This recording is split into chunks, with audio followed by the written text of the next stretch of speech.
La Terre est couverte d'une multitude de routes, de ponts, de chemins de fer, de voies navigables, de tunnels et d'aéroports. Tous ces moyens de circulation sont extrêmes, chacun à leur manière. Certains sont insensés, d'autres mortels. Les uns sont majestueux, les autres terrifiants.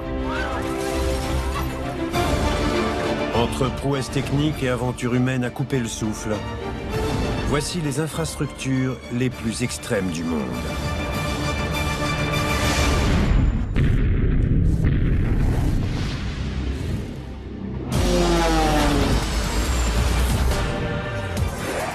Les aéroports.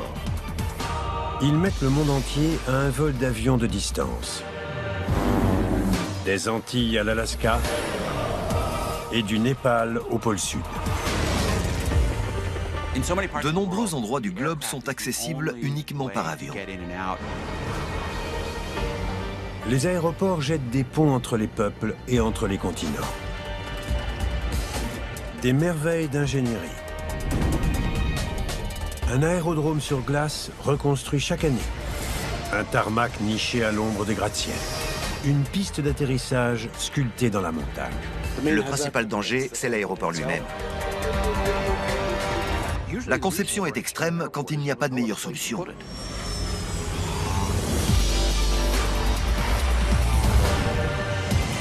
Il peut s'agir d'une rampe de lancement pour voltigeurs, comme d'une attraction pour touristes en quête de sensations fortes.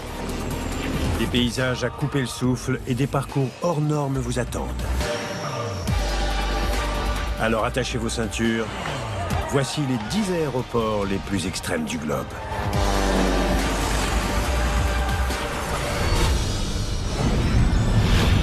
En 10e position, cap sur les Antilles. Un aéroport qui vous en met plein la vue. L'aéroport Princess Juliana est situé sur l'île de Saint-Martin. Les avions volent à seulement 12 mètres au-dessus de la plage. Difficile de passer plus près du sol. Ici, les atterrissages sont spectaculaires. Et sur la plage Mao de Saint-Martin, ils sont une attraction à part entière. Les avions qui sont en phase d'approche finale passent juste au-dessus des vacanciers. C'est incroyable. C'est comme de se tenir au bout de l'aéroport JFK en maillot de bain.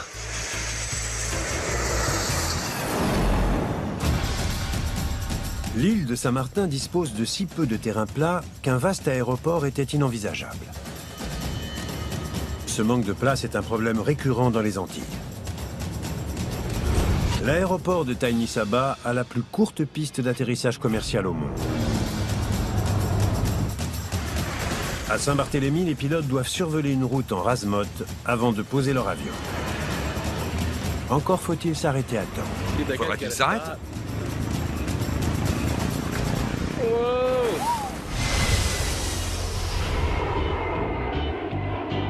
Mais aucun ne rivalise avec le Princess Juliana. C'est un véritable aéroport international en bordure de plage. Il y a une mer turquoise, une île paradisiaque et sa végétation luxuriante, mais il faut se concentrer sur cette piste minuscule qui ressemble à un timbre-poste vu du cockpit. Les avions passent à 12 mètres seulement, une altitude incroyablement réduite. Mais c'est au décollage que les choses se compliquent. Les turbines sont mises en route à une 60aine de mètres du grillage.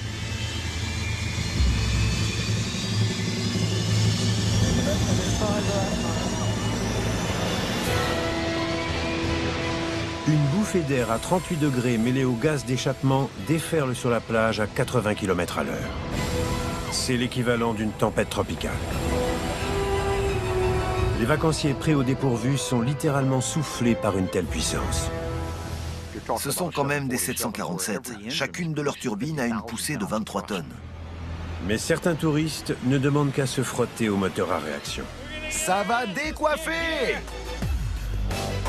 L'aéroport Princess Juliana est à l'origine d'un sport extrême aussi dangereux qu'unique en son genre.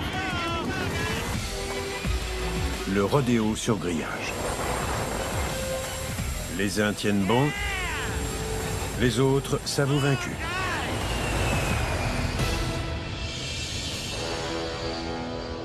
Personne n'oublie l'aéroport Princess Juliana. Ni les passagers des avions, ni ceux qui se tiennent 12 mètres au-dessous. En 9e position, nous partons pour l'aéroport le plus isolé du monde, aux confins de l'Antarctique. Voici la piste sur banquise de la baie de McMurdo, l'aéroport du pôle Sud. Il fait si froid et on est si loin de tout qu'on se croirait sur une autre planète. Cette piste est bâtie à partir de rien chaque année. C'est un environnement impitoyable. Situé à 77 degrés de latitude sud et à 1250 km du pôle, cet aéroport sera probablement celui par lequel vous passerez si vous décidez d'aller au pôle Sud. Quand les portes s'ouvrent et qu'on descend de l'avion, on comprend qu'on n'est ni à New York ni à Los Angeles, mais bien en Antarctique. De tous les côtés, on voit des volcans géants, des montagnes, de la glace. C'est une sensation incroyable. En tant que météorologue, John Cassano a besoin de faire des recherches au pôle. Ses voyages en Antarctique lui sont indispensables pour étudier la météo et le climat local. Voilà 20 ans qu'il vient ici. Cette piste est essentielle à notre travail. Il fait partie des 1200 personnes qui vivent et travaillent en permanence à la base scientifique de McMurdo. C'est la principale base américaine en Antarctique. C'est un centre de recherche d'une importance capitale, situé sur le continent le plus inhospitalier du monde. La moitié de l'année, ce sont des bateaux qui se chargent d'acheminer les vivres et l'équipement. Cela dure jusqu'au changement de saison. La banquise commence alors à recouvrir la baie. Au début du printemps septentrional, la base se trouve à plus de 100 km de l'eau libre. On ne peut plus y accéder que par les airs. C'est pour cette raison qu'une piste aérienne est construite. Le travail de David Bresnahan consiste depuis plus de 30 ans à faire en sorte que l'aéroport reste ouvert. La particularité de cette piste, c'est qu'elle est construite sur environ 2,50 m de banquise naturelle. Chaque année, David et son équipe aménagent une zone de banquise fraîchement formée. Ils doivent créer une piste longue de 3000 mètres, assez résistante pour tolérer le poids considérable d'un avion et de son chargement. Ils n'ont pas droit à l'erreur. Parce qu'ici, les avions sont de vrais mastodontes. La glace doit supporter les 200 tonnes d'un avion de marchandises à pleine charge.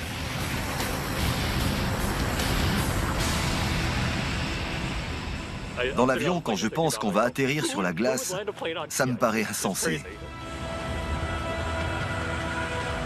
La piste s'étend au-dessus de 800 mètres d'eau. Si la glace cédait sous vos pieds, vous succomberiez en quelques secondes. Les atterrissages ne sont pas sans risque, mais le simple fait de se rendre sur la piste est dangereux. Les scientifiques du pôle Sud comptent sur ces avions pour leur faire parvenir le matériel dont ils ont besoin. Mais en Antarctique, le temps peut changer d'une minute à l'autre. Et quand le blizzard souffle, un voile blanc s'installe. On ne voit plus l'horizon. On ne sait plus si on monte ou si on descend. On n'a plus le moindre repère. C'est comme si on flottait dans le vide. Quand le temps se dégrade à ce point, toute tentative d'atterrissage est trop risquée pour être envisagée. Les avions n'ont donc plus d'autre choix que de refaire en sens inverse les 3200 km qu'ils viennent de parcourir. On appelle ça un boomerang. La piste d'atterrissage la plus proche de McMurdo est en Nouvelle-Zélande, d'où partent les vols vers ici. Durant les 5 mois qui précèdent la fonte de la banquise, cette piste sur glace est l'aéroport le plus isolé du monde. Partons pour le Népal, où une piste accidentée creusée dans la montagne fait de chaque atterrissage une véritable aventure. Nous venons de quitter l'aéroport du pôle Sud, dont la piste doit être reconstruite tous les ans. Après la glace, voici le gravier d'un tarmac népalais où se déroulent les atterrissages les plus mouvementés du monde. Que vous le croyez ou non, ceci est un aéroport commercial. L'aéroport népalais de Talcha, près de Mugu. Cette piste complètement isolée n'est rien de plus qu'une simple terrasse taillée à flanc de montagne. Le tarmac est couvert de gravier et la tour de contrôle est en bois. Mais c'est bien à cet endroit que correspond le code international TAL, celui de l'aéroport de Talcha. Quand un aéroport est au milieu de rien et que la piste est construite sur un sol accidenté, poser un avion est autrement plus délicat.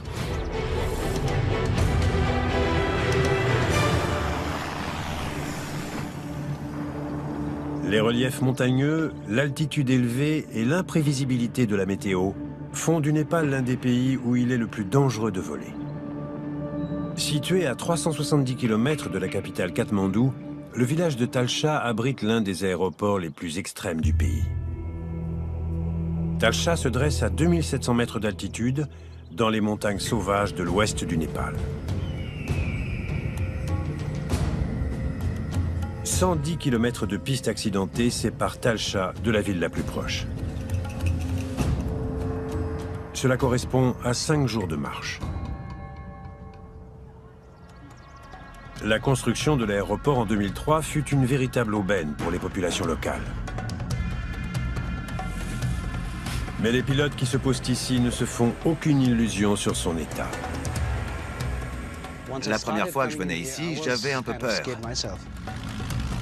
Les pilotes novices n'ont pas le droit de venir ici.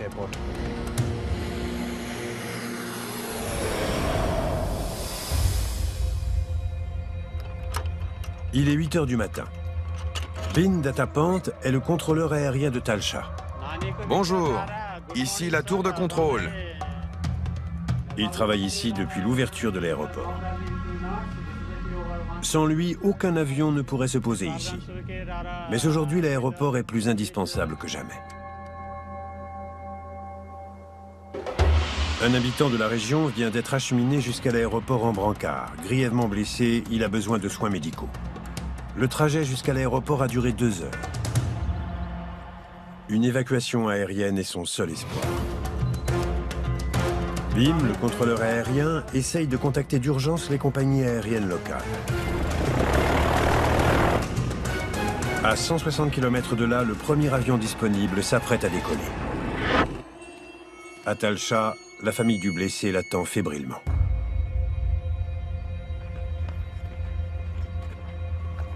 Au bout de 2 heures, l'avion est en vue.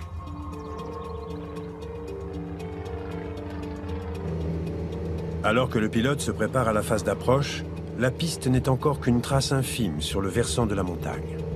Il n'a pour tout repère que 4 drapeaux rouges et une simple flèche blanche.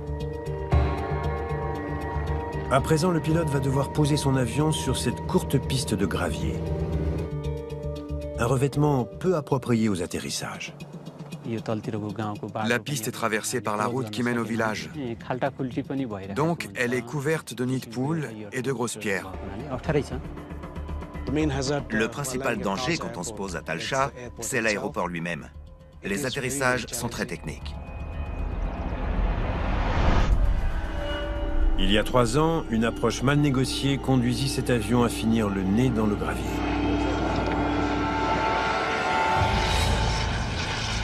Son train d'atterrissage fut réduit en miettes.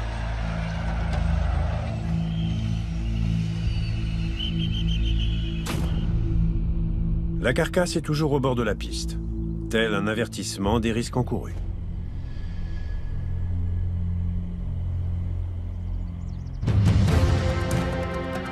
Si cet avion ne réussit pas son atterrissage, le blessé ne pourra pas être évacué.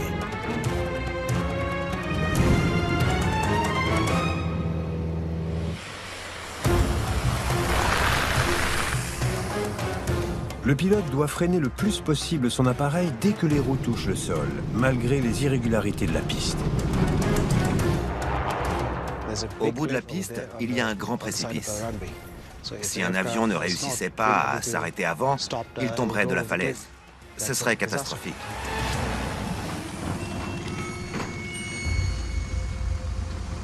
Atterrissage réussi. L'avion est encore en un seul morceau. Mais à présent, il n'y a pas de temps à perdre. Le blessé est hissé à bord.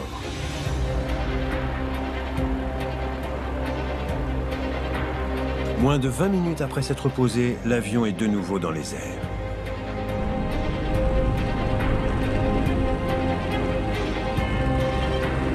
Le blessé est en route pour l'hôpital. L'évacuation aérienne est une réussite. Et tout cela grâce à une bande de terrain rocailleux nichée à flanc de montagne. L'aéroport de Talcha. En 7e position, les abords sauvages et humides de Lake Hood en Alaska. Dans l'état le plus sauvage des États-Unis, l'avion est un moyen de transport indispensable. L'histoire de l'Alaska est intimement liée à l'aviation. Sur cette base, la nature a tous les droits. On ne peut jamais savoir quelles seront les conditions au sol. Voici Lake Hood, un aéroport si extrême que sa piste est constituée d'eau.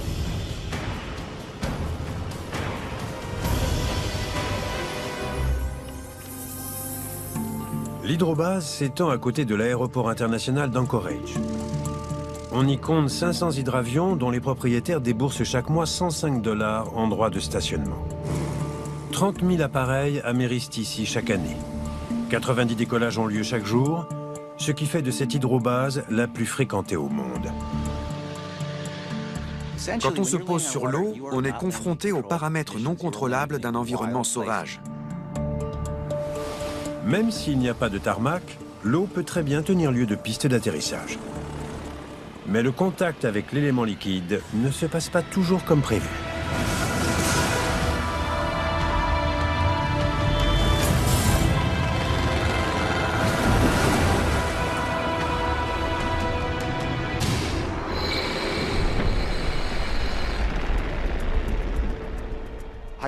On ne compte plus les accidents et incidents qui ont eu lieu à Lake Hood, parce que c'est là que se posent tous les trappeurs d'Alaska. Cette scène a été filmée à Lake Hood durant l'été 2009. Un De Havilland Beaver prend son envol.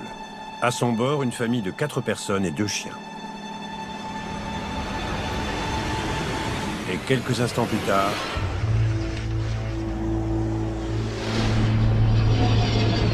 par chance, personne n'est blessé. L'enquête officielle pointe du doigt une erreur du pilote. En dépit des risques, la base de Lake Hood doit rester ouverte. Pour les familles qui vivent dans les étendues sauvages de l'Alaska, c'est le seul moyen de rallier la ville d'Anchorage. En l'absence de route et de piste, ils ne peuvent se poser et décoller que sur l'eau. En Alaska, 80% des zones peuplées ne sont pas accessibles par la route. Leur contact avec le monde extérieur dépend des avions. Mais en hiver, tous les plans d'eau sont gelés. Avec la chute des températures, le lac se recouvre d'une couche de glace. L'activité de l'hydrobase est au point mort. La totalité des appareils est clouée au sol. Le contact avec l'intérieur des terres est rompu. En Alaska, beaucoup de gens vivent en pleine nature. Leur mode de vie est en grande partie tributaire de l'hydrobase et de son personnel. La métamorphose du lac se répercute sur les appareils. Les hydravions remisent leurs flotteurs pour l'hiver au profit d'une paire de patins.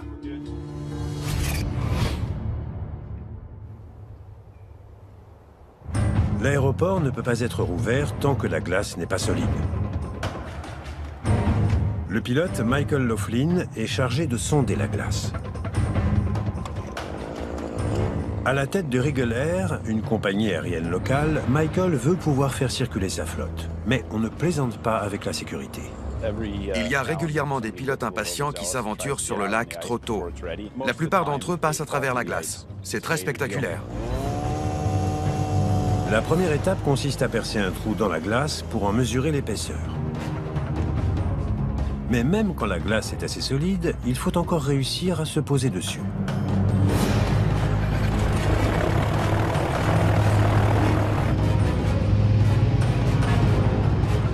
Tenter une approche avec un avion trop lourd pourrait faire céder la glace et mettre l'appareil en danger. Un atterrissage sur glace est bien plus complexe qu'un amérissage. On ne peut jamais savoir quelles seront les conditions au sol. Le pilote doit savoir faire confiance à son intuition. Aucune balise n'est présente à la surface du lac gelé. Tout repose sur l'habileté et l'appréciation du pilote. Il faut scruter la piste pour s'assurer qu'il n'y a pas de couche trop mince ni de poche d'eau. Et contrairement à l'Antarctique, la glace de ce lac n'atteint jamais 2,50 m d'épaisseur. Si la glace est trop fine, on finit à l'eau.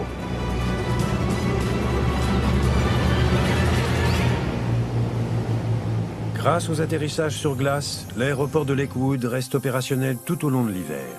Et les communautés reculées d'Alaska peuvent compter sur la voie des airs pour sortir de leur isolement. En 6e position, l'aérodrome le plus fugace du monde, celui d'Abu Dhabi.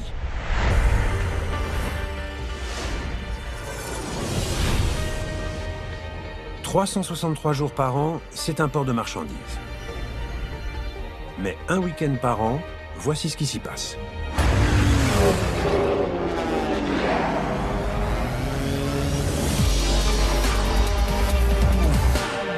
Une course de voltige se déroule dans le ciel de l'Émirat. On a des sensations folles. C'est un sacré défi. Dans le sport motorisé le plus rapide au monde, les avions se faufilent entre 5 portes gonflables à des vitesses atteignant 370 km/h. Le gagnant est celui qui termine le parcours le plus vite. C'est mieux que les montagnes russes.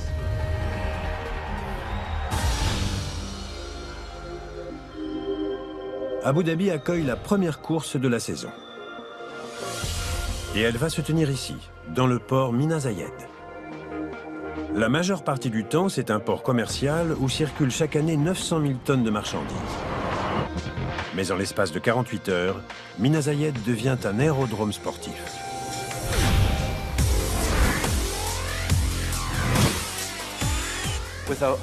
Grâce à une foule de gens qui travaillent d'arrache-pied, un aérodrome de voltige apparaît comme par magie. 12 pilotes venus de 12 pays différents et entourés d'une équipe de 50 personnes s'affairent dans des stands high-tech.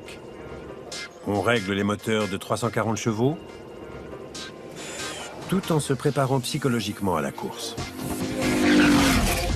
L'Américain Michael Goulian participe à cette course depuis 6 ans. L'aérodrome de la course d'Abu Dhabi est différent des autres aérodromes de voltige. Ici, on crée une véritable arène aéronautique pour une semaine seulement. Faire décoller les avions de voltige est loin d'être facile. Ils s'élancent d'un quai de marchandises, pas d'un tarmac. La piste est très courte. Il y a un grillage à un bout et l'océan à l'autre. Mais ces bolides de poche n'ont besoin que de 240 mètres pour décoller. On ne s'attarde pas au sol, on préfère voler. Ce qu'ils veulent, c'est pouvoir faire ça. En tonneau, ces avions peuvent effectuer jusqu'à 70 rotations par minute. Capables de boucler les 5 km du parcours en moins de 100 secondes, ces pilotes repoussent les limites des capacités humaines.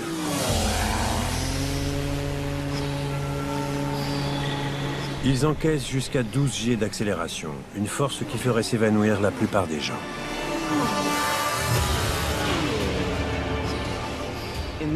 Dans cette course, on est à l'extrême limite de notre résistance au G et des capacités de notre avion.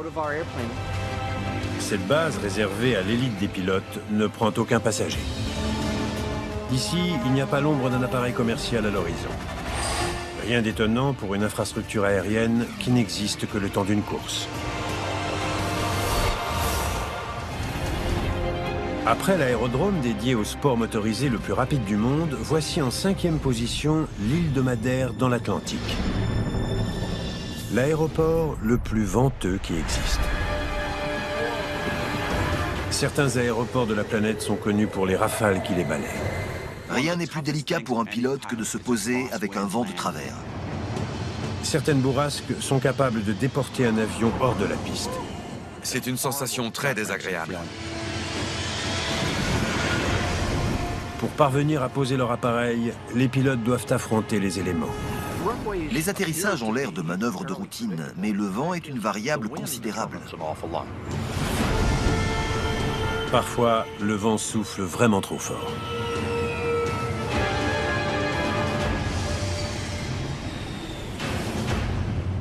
De toutes les destinations touristiques, aucune ne ressemble à celle-ci. Voici l'aéroport de Funchal.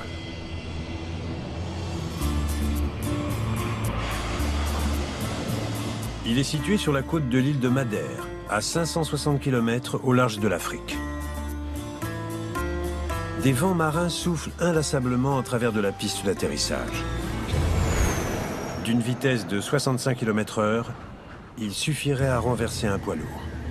Les bourrasques soufflent même encore plus vite. Quand il fait un tel vent, chaque atterrissage est critique. Funchal fonctionne à la limite des paramètres d'exploitation admis pour un aéroport. Quand les rafales dépassent les 30 nœuds, tous les appareils sont cloués au sol. Chaque mois, 10 avions en moyenne ne peuvent pas se poser ici. Les accidents graves survenus en phase d'approche se produisent généralement quand les pilotes se disent qu'ils doivent poser leur appareil à tout prix.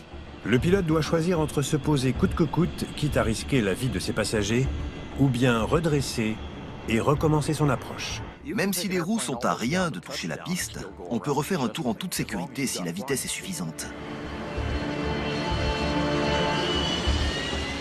Mais pour les passagers, ces embardées inquiétantes sortent de la routine des atterrissages.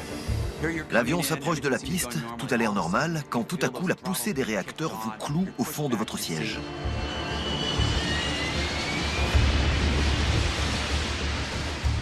Vous sentez bien que ce n'est pas normal. À Madère, ce scénario se répète encore et encore et encore. C'est un sentiment terrifiant. Les centaines d'atterrissages qui ont lieu chaque année à Funchal témoignent tous du talent des pilotes qui s'y posent. En 4e position, nous retrouvons Hong Kong, réputé pour abriter les aéroports les plus déments du globe. Hong Kong est le 4e territoire le plus densément peuplé au monde. Pendant des dizaines d'années, les aéroports de Hong Kong ont dû disputer au gratte-ciel le moindre centimètre carré de tarmac.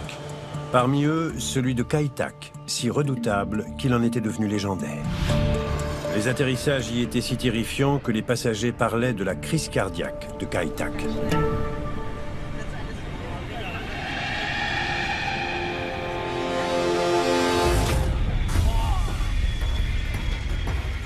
C'était un aéroport qui faisait froid dans le dos.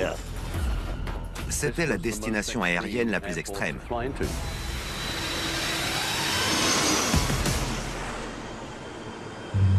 En 1996, Kai Tak était le 3e aéroport le plus fréquenté au monde et l'un des plus dangereux.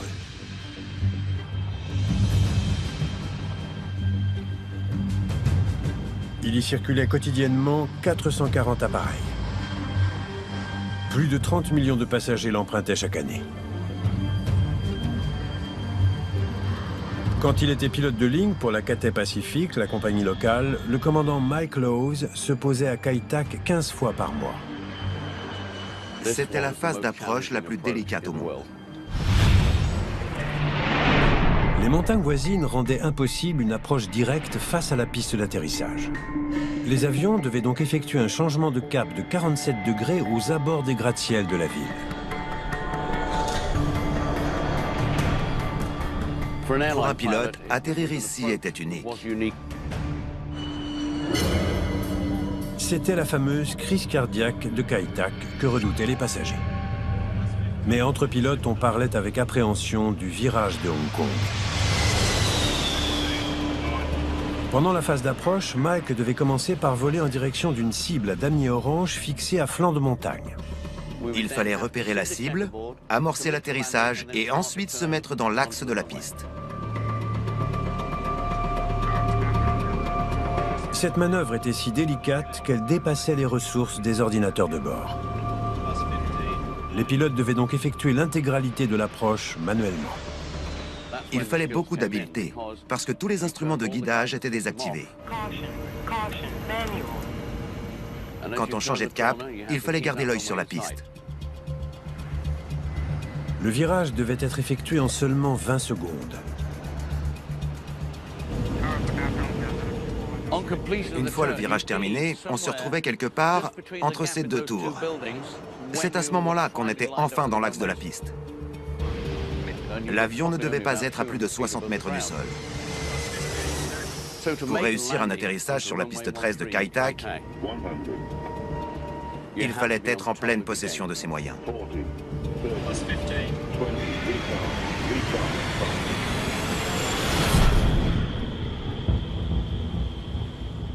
Seuls les pilotes les plus expérimentés étaient autorisés à se poser sur le redoutable aéroport de Kai Tak.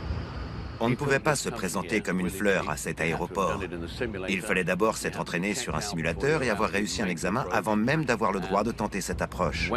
Et la première fois qu'on atterrissait ici, on avait l'impression d'avoir accompli une prouesse. Mais l'expansion progressive de Hong Kong en vint à rendre Kai Tak trop dangereux. Le terminal ferma ses portes, ce qui rendit indispensable la création d'un nouvel aéroport plus vaste. Kai Tak n'a jamais été considéré comme une solution à long terme pour Hong Kong, mais il n'y avait pas la place de faire mieux. Le manque absolu d'espace constructible était un problème extrême, auquel fut apportée une solution non moins extrême, l'édification d'une île artificielle. 2 petites îles furent nivelées et 3 millions de mètres cubes de terrain furent déplacés, ce qui permit de créer 1200 hectares de terre supplémentaires. Un nouvel aéroport était né. Voici Chek Lap Kok, l'un des aéroports les plus fréquentés au monde. L'ancien aéroport de Kai Tak était sans nul doute dangereux, mais le commandant Mike Lowes en garde un souvenir ému. C'était un aéroport extraordinaire. Il fallait être à la hauteur. C'était un aéroport pour les vrais pilotes.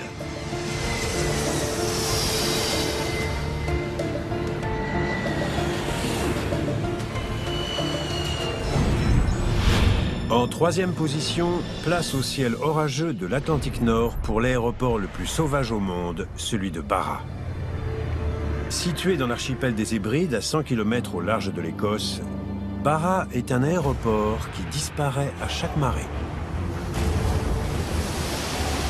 C'est un vestige de l'époque où le moindre terrain plat servait de piste d'atterrissage. Cette piste-là est à la merci des éléments. On dépend de Mère Nature pour pouvoir ouvrir les pistes d'envol. À Hong Kong, un tarmac a été bâti sur une île artificielle. Mais à Barra, c'est la nature qui se met à la disposition des avions 2 fois par jour. Un atterrissage réussi, c'est un atterrissage sans victime. 9 h du matin. La petite île de Barra est coupée du reste du monde, et ce depuis maintenant 24 heures. La mer démontée empêche le ferry de sortir du port. L'aéroport est à présent la seule solution pour quitter l'île.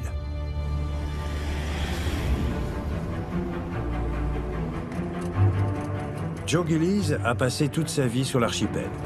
Son métier consiste à maintenir l'aéroport ouvert contre vents et marées.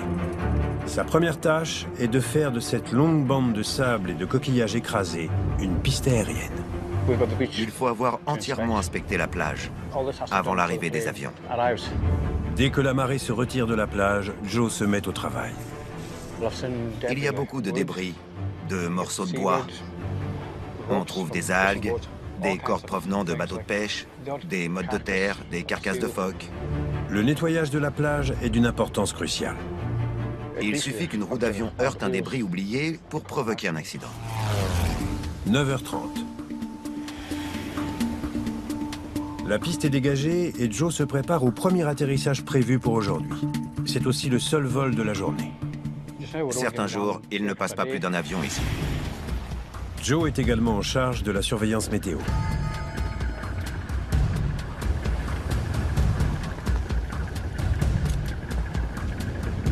Et si le vent dépasse les 55 nœuds, l'aéroport doit être fermé.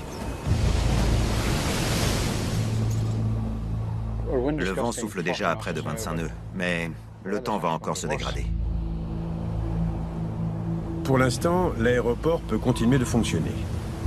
Mais la fenêtre météo est très étroite. La visibilité est mauvaise. Quand cette colline est voilée, ça devient délicat pour les avions. Seuls des appareils spécialisés peuvent se poser à Barra. Parmi eux, le Twin Otter. Ce modèle, qui vole depuis le milieu des années 60, possède un train fixe, idéal pour le revêtement mou de la plage. Les avions à hélice sont les seuls à pouvoir décoller de la piste sableuse de Barra. Il ne faut pas se poser ici avec un jet, c'est trop lourd. Une fois sur place, il ne pourrait jamais repartir. Le vol quotidien vers Barra a quitté Glasgow il y a 1 heure. L'appareil doit se poser avant que le temps ne se gâte.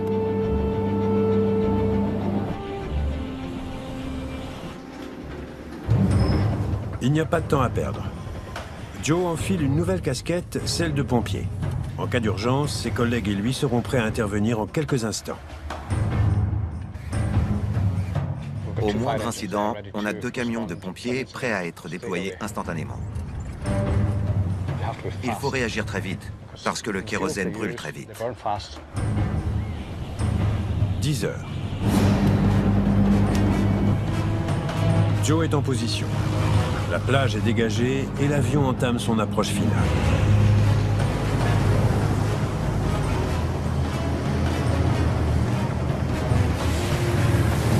Au regard des conditions de la piste, c'est un atterrissage exemplaire. Mais l'opération n'est qu'à moitié terminée. La marée est en train de changer et la piste sera bientôt recouverte d'eau. Joe a donc très peu de temps pour tourner l'avion dans l'autre sens et y faire monter les passagers. La marée n'est pas toujours prévisible. Il y a des jours où elle remonte bien plus rapidement que d'autres. Et Joe endosse à présent son 4e rôle, celui de bagagiste. Les avions ne peuvent pas rester plus de 20 minutes sur la plage. Il faut faire vite parce que la marée remonte. Une fois tout le monde à bord, l'autorisation de décoller est accordée au Twin Otter, qui a tôt fait de regagner les airs.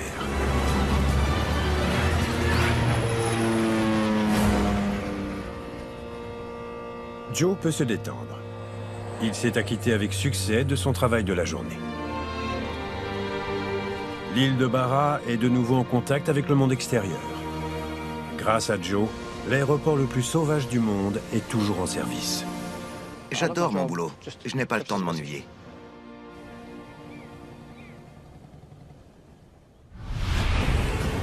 Tout de suite, un aéroport himalayen qui tutoie les cimes. Et en première position, un aéroport sous la menace d'attaque permanente. Nous venons de découvrir une piste aérienne située sur la côte sauvage d'une île écossaise. Nous retournons à présent au cœur de l'Himalaya, jusqu'à l'aéroport le plus montagneux du globe.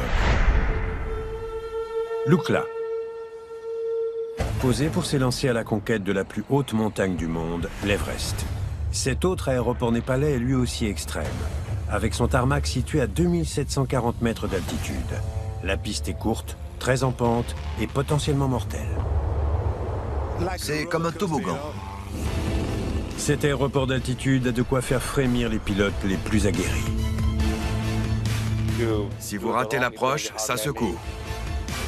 Avec 4 crashs au cours des 5 dernières années, c'est une destination à haut risque. À l'autre bout de la piste, il y a un véritable mur. C'est la montagne. Si vous voulez vous envoler pour l'Everest, il vous faudra d'abord survivre à l'aéroport de Lukla. C'est le point d'accès le plus direct vers le toit du monde. La piste surgit de nulle part. On pensait pas qu'on allait se poser là.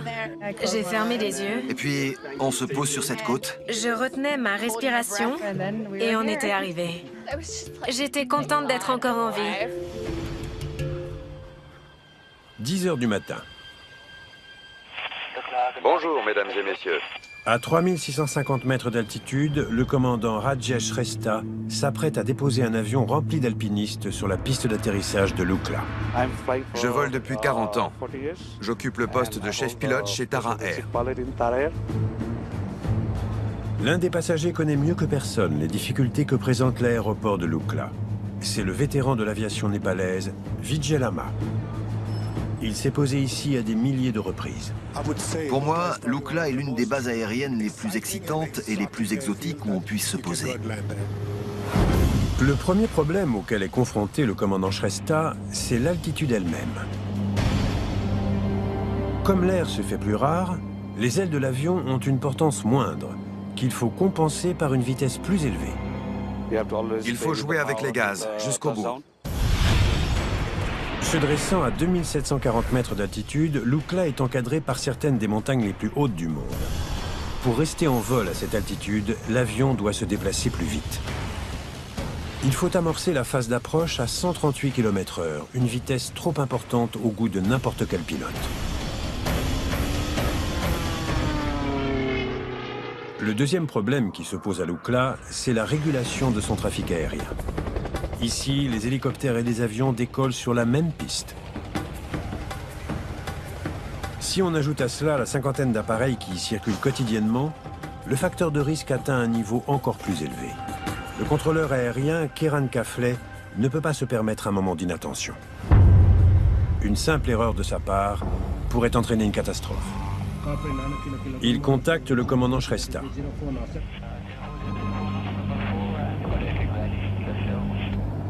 L'appareil est autorisé à se poser. Une fois au sol, il devra tenir compte de l'inclinaison du tarmac. Longue de seulement 450 mètres, la piste oblige le pilote à freiner énergiquement. Au bout de la piste se dresse un imposant mur de pierre. En 2010, cet appareil a percuté le mur faute d'avoir pu s'arrêter à temps. Par chance, aucun passager n'a été blessé.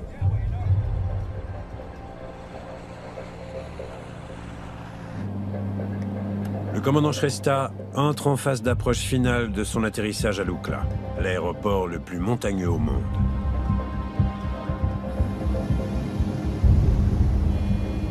Ici, l'approche doit être parfaite. Dès qu'on franchit cette arête, il faut commencer à sortir le train d'atterrissage. C'est ce que vous entendez là. Le commandant contacte la tour de contrôle.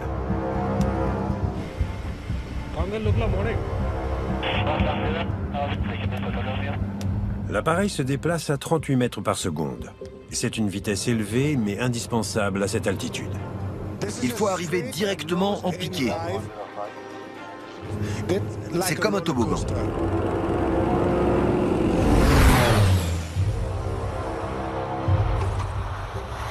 L'avion est posé. Maintenant, il faut encore réussir à l'immobiliser sur cette piste de seulement 460 mètres de long.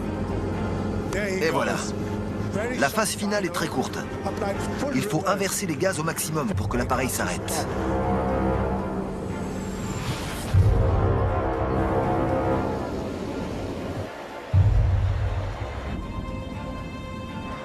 Il a réussi. Les 15 alpinistes présents à bord sont arrivés sans encombre au pied de l'Everest. Mais tandis que le commandant Shrestha s'avance jusqu'au terminal, il sait que la prochaine fois, l'Oukla lui fera peut-être moins de cadeaux. En tête du classement, l'aéroport le plus intense au monde, celui de Bagram, en Afghanistan. Voici le point d'accès des forces internationales qui combattent en Afghanistan, la base aérienne de Bagram.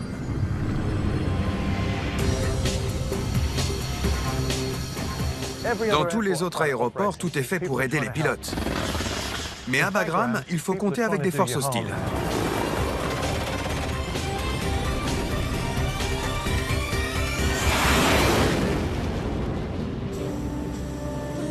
Depuis sa construction dans les années 50, Bagram a été successivement une base stratégique pour l'armée rouge, pour les talibans, et enfin, depuis décembre 2001, pour les forces de la coalition.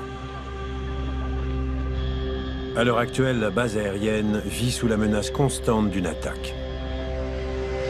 Les opérations menées depuis Bagram sont supervisées par l'armée américaine, dont c'est la plus grande base en Afghanistan. Le lieutenant-colonel Scott Hoffman est chargé de la planification des missions dans cet environnement sensible. La menace est réelle, on effectue des opérations de combat 24 heures sur 24.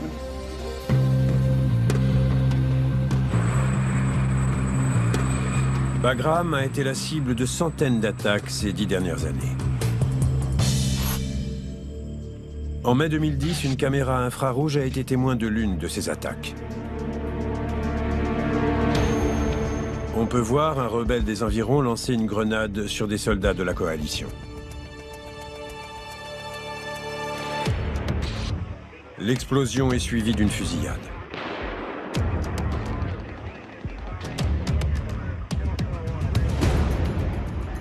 L'attaque est repoussée. On se trouve dans une zone de combat. On risque à tout moment de se faire attaquer. Bagram est sûrement l'une des bases aériennes les plus extrêmes au monde. Bagram possède également l'une des voies de circulation les plus fréquentées au monde, car il y circule à la fois des appareils militaires et civils. Pour faire face à un tel afflux, la base aérienne fonctionne jour et nuit.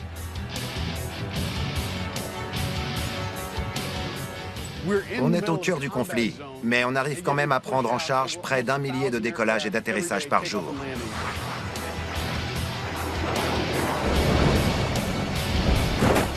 C'est un vrai défi, mais on a tous l'habitude de travailler sous pression. C'est même ce qu'on préfère. Alors que la guerre d'Afghanistan touche à sa fin, les troupes évacuées s'apprêtent à quitter le pays depuis Bagram. Mais pour l'instant, ce sont encore 300 000 passagers et 200 000 tonnes d'équipements qui y transitent chaque année. Malgré la menace toujours présente, les avions doivent continuer d'utiliser l'aéroport de Bagram, le plus extrême au monde.